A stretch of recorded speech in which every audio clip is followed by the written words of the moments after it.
There is a leather journal kept in the Alabama State Archives that no one was permitted to read for 127 years.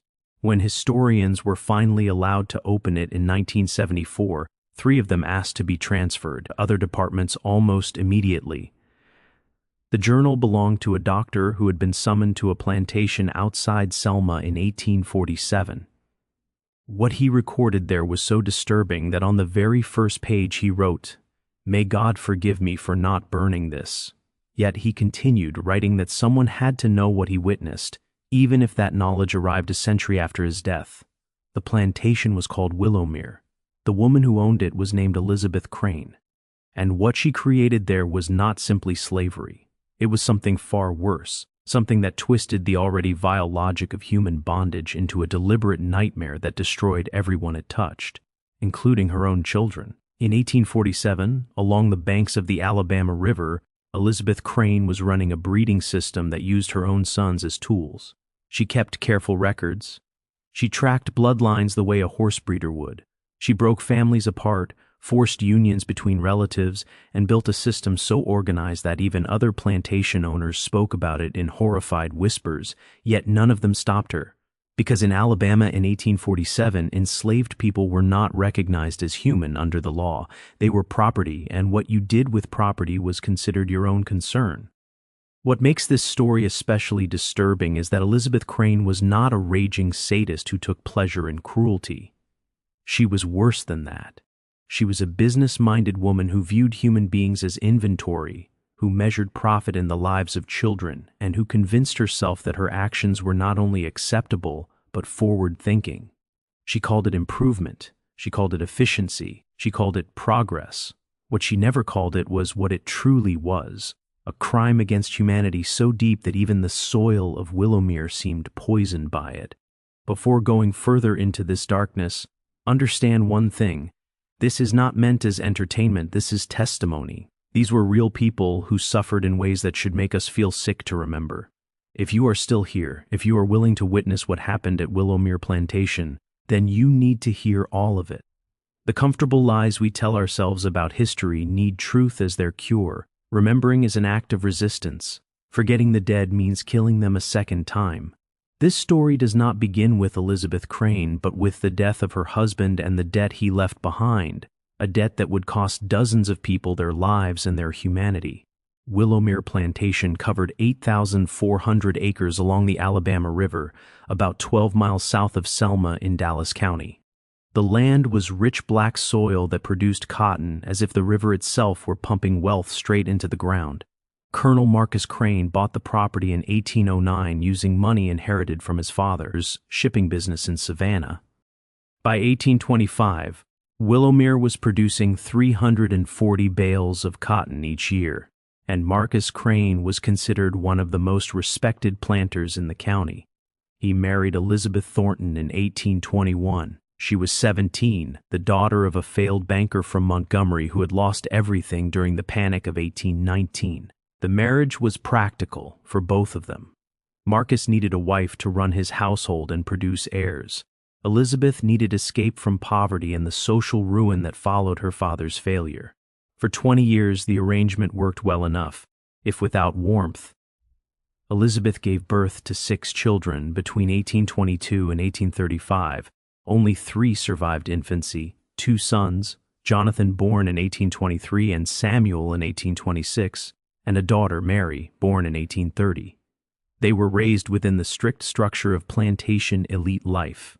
They learned French from a hired tutor. They studied scripture under their father's guidance. From early childhood, they were taught that they were superior to the enslaved people around them, not because of personal virtue, but because God had supposedly ordained it. Marcus Crane died in February 1842. He was riding the property line when his horse stumbled into a gully. He fell, struck his head on a rock, and never regained consciousness. He was 58 years old. His funeral was well attended. Neighboring planters praised his honesty, his business sense, and his devotion to the Southern way of life. They offered Elizabeth their help and reassured her that, with advice from male relatives or a capable overseer, she would manage. What none of them knew, and what Elizabeth herself did not fully grasp until the lawyer read the will was that Willowmere was drowning in debt. Marcus had borrowed heavily in the late 1830s to expand his land and holdings. He had bought additional enslaved people on credit. He had invested in Alabama railroads that collapsed completely. On paper, Willowmere was valued at $87,000. In reality, Marcus owed $52,000 to creditors in Mobile and New Orleans, with payments due over the next 4 years. Elizabeth sat in the lawyer's office in Selma, listening as numbers turned into disaster.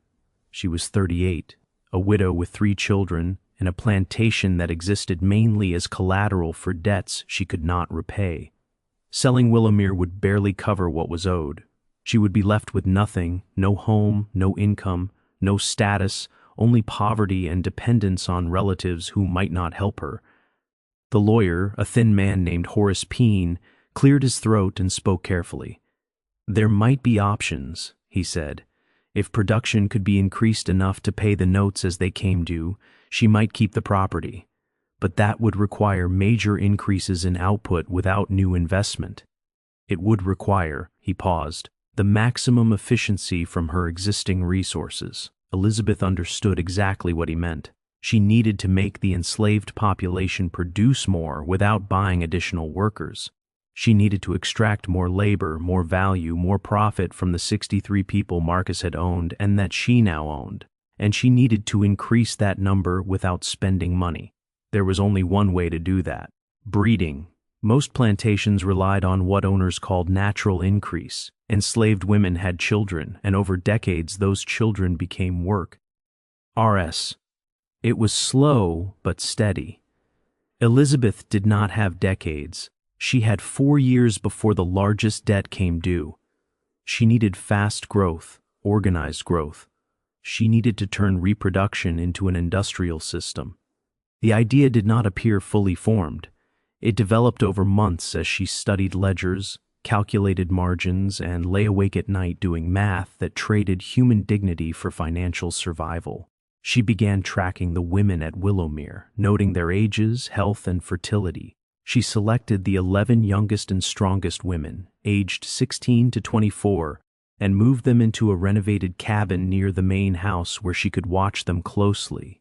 Then she looked at her sons. Jonathan was 19 in 1842, tall and lean, with his father's serious nature. Samuel was 16, more impulsive, quicker to anger. Both were of marrying age in a society where suitable young women required dowries Elizabeth could not afford. Both were tied to Willowmere by duty and circumstance.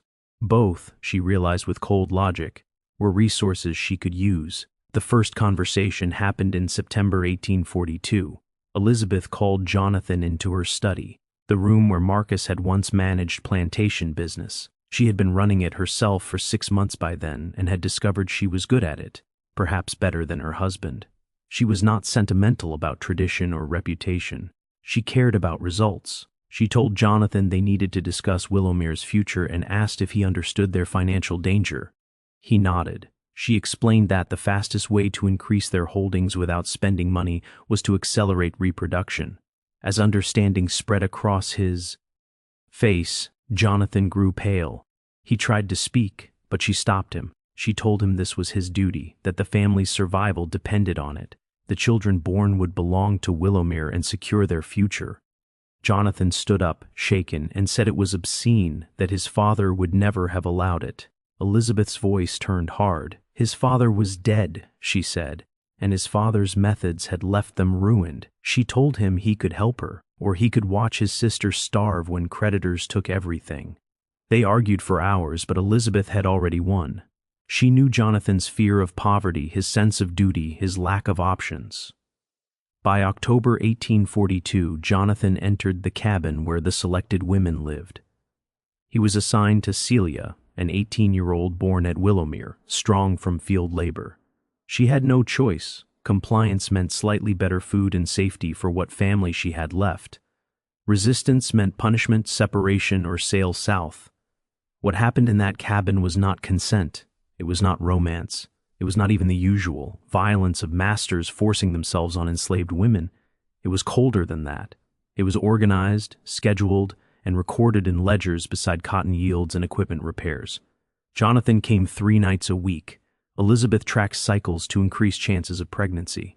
When Celia became pregnant in December, Elizabeth noted it with approval and moved Jonathan to the next woman, a 20-year-old named Ruth. Samuel was brought in early in 1843. He was easier to manipulate and quietly relieved to have access to women without social limits. Elizabeth framed the program as a privilege, a natural right of ownership. Samuel accepted this easily. Within 6 months, he had fathered children with 3 women. By the end of 1843, the system was fully running. The women lived in the supervised cabin. Jonathan and Samuel rotated on schedules Elizabeth maintained in a private ledger. Pregnancies were closely watched. Pregnant women received better food, lighter work, and medical care. This was not kindness, it was investment. A healthy child was worth $400 by age 12. A dead infant was a loss. The true horror of Willowmere was not only what Elizabeth did to enslaved women, it was how she destroyed her own sons. Jonathan began drinking heavily by 1844. He fulfilled his assigned role but withdrew from everything else. He moved through the plantation like a ghost. Samuel embraced the cruelty. He convinced himself that enslaved women were not fully human. Protected by this lie, he became reckless, taking women outside the program and ignoring schedules. Elizabeth tried to control him, not out of morality but fear of complications. But once the logic of ownership was accepted, limits disappeared. There was a woman named Bethany who saw all of this. She was 32 in 1843 and had lived at Willowmere since childhood, working as a cook. She could not read or write, but she remembered everything. She knew which women were taken, which children were born, and who their fathers were. She memorized conversations Elizabeth thought no one understood. Bethany kept records in her mind because written ones were impossible. She understood that this evil needed witnesses. Remembering was resistance. In spring 1844, a 16-year-old girl named Sarah was selected. She was the daughter of Jacob, a blacksmith who had worked there for 20 years. When the overseer came for her, Jacob refused. It happened on a Tuesday morning. Jacob set down his hammer and said no. He said Sarah was his child and he would not allow it. Mills reached for his whip. Jacob grabbed a red-hot poker. Faced with witnesses, Mills backed down. Elizabeth responded with calculation. She needed an example. She ordered Jonathan to tell Jacob that Sarah would be sold to Louisiana unless he apologized and ensured her compliance. The next morning, the entire enslaved population was gathered. Jacob was brought in chains, Sarah cried. Elizabeth offered mercy if Jacob submitted. Faced with an impossible choice, Jacob broke. Sarah was taken to the cabin that night. Jonathan was assigned to her. Within months, she was pregnant. Jacob never recovered. Resistance was finished. By 1845, the system expanded. 18 women lived in the cabin. Jonathan and Samuel had fathered 23 children. Elizabeth planned generations, matching children like livestock. In 1847, Dr. Nathaniel Morrison visited Willowmere. He had seen slavery's horrors before, but this was different. When Elizabeth proudly showed him her ledgers and plans, he felt sick. That night, he began writing everything down in a leather journal. On the first page, he wrote the words historians would read 127 years later. May God forgive me for not burning this, but someone has to know what I saw, even if that knowledge only reaches the world 100 years after I am gone. He returned to Willowmere 3 more times over the next 2 years, and with every visit he added new entries to his journal. He recorded how Elizabeth's system continued to grow, how the number of women in the supervised cabin increased, and how more mixed-race children were born year after year. He also wrote about something equally disturbing, the slow psychological ruin of Jonathan and Samuel Crane. Jonathan had almost stopped speaking unless it was absolutely required. He carried out his assigned role in the breeding program with dull, mechanical obedience, but outside of that, he withdrew from life completely. He stopped going to church, he avoided social events, he spent long hours riding along Willowar's boundaries, as if searching for an escape he knew did not exist. Morrison examined him once for constant headaches and recognized clear signs of deep depression. The young man was hollowing out from the inside, destroying himself slowly with alcohol and hopelessness, unable to escape the horror he took part in, yet unwilling to fully embrace it. Samuel moved in the opposite direction. He became openly cruel, not only continuing the breeding program but expanding it on his own initiative. He took women outside the supervised cabin, assaulted field workers, and ignored his mother's schedules whenever they conflicted with his impulses.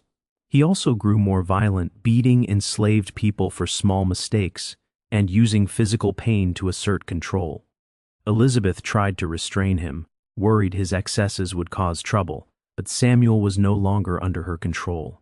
He had absorbed the logic of slavery so completely that it reshaped him into something monstrous. Morrison wrote all of this down. He described treating women with clear signs of abuse, caring for Sarah after Samuel beat her over imagined disrespect, and the constant fear he saw in the eyes of every enslaved person at Willower. He also recorded his own failure, his cowardice, his choice to observe and document instead of intervening. One journal entry from June 1847 later became especially important. Morrison described a conversation with Bethany, the cook who had been keeping her own records in her memory. They were in the kitchen while Morrison treated her burned hand. She looked at him with eyes full of intelligence and careful thought. "Dr. Morrison," she said softly, "you write things down in that book of yours, things you see here." Morrison froze, afraid she might report him to Elizabeth. "How do you know that?" he asked. "I notice things," she replied. "I remember things. I see you writing late at night after you visit." She paused. "What you write, is it true? Is it all of it?" Morrison nodded, unable to find words. Bethany studied him for a long moment, then said, "You need to keep it safe. One day someone has to know what happened here. Someone has to remember us. Not just what Mistress Crane did, but that we were people, that we had names, that we mattered." Morrison promised her he would, and he kept that promise. He preserved the journal for the rest of his life and left instructions in his will that it be sealed and donated to the Alabama State Archives after his death. By the summer of 1847, Elizabeth's system had been running for 5 years. She had survived the debt crisis that once threatened Willower. Her creditors were paid on time. The plantation was now valued at more than $100,000, much of that increase coming from the 89 children born through her breeding program. By economic measures alone, her methods work. Success built on terror is never stable. Elizabeth had created a population that hated her with an intensity beyond the usual plantation resentment. She had corrupted her sons beyond repair. She had built a system that depended on constant violence to survive. She also drew attention. Neighboring plantation owners whispered about how she had restored Willowar's fortunes so quickly. Some of that attention was admiring. Others, facing their own financial troubles, quietly asked for advice on increasing their enslaved populations through natural means. Elizabeth shared her ideas carefully, never revealing the full scope of her system, but offering suggestions about selection, supervision, and incentives. In her own mind, she was an innovator sharing effective practices. Other attention was darker. Rumors spread about the light-skinned children, about the Crane sons' strange devotion to their mother's plantation, about the supervised cabin and what happened inside it. Most white people in Dallas County chose not to look closely. Acknowledging the truth would mean admitting that slavery's logic naturally led to horrors like Elizabeth's. Ignoring it was easier. The enslaved people at Willower did not have that luxury. They lived inside her nightmare every day, and by 1847 some of them began to plan resistance. The resistance did not begin with a grand plan. It began with a man named Isaiah, who had lived at Willower for 30 years. He was 52 in 1847, too old for heavy field labor, assigned instead to maintain buildings and equipment. Isaiah could not read, but he understood how systems worked. He knew how things were built and how they could be taken apart. He watched Elizabeth's program grow from the start, saw Jacob's rebellion crushed, helped build the additional rooms for the supervised cabin, driving nails into walls he knew would contain suffering. All the while, he observed and waited. By 1847, Isaiah saw a weakness. Elizabeth's entire system depended on her sons. Without Jonathan and Samuel, the program could not function as designed.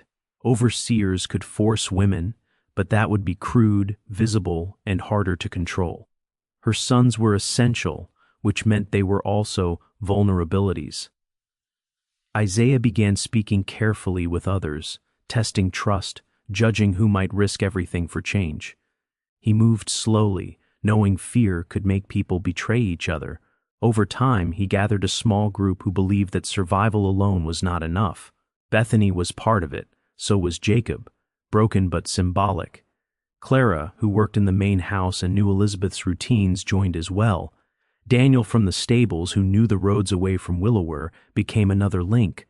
Ruth, one of the women from the supervised cabin who had borne 3 children, brought with her a quiet, focused rage.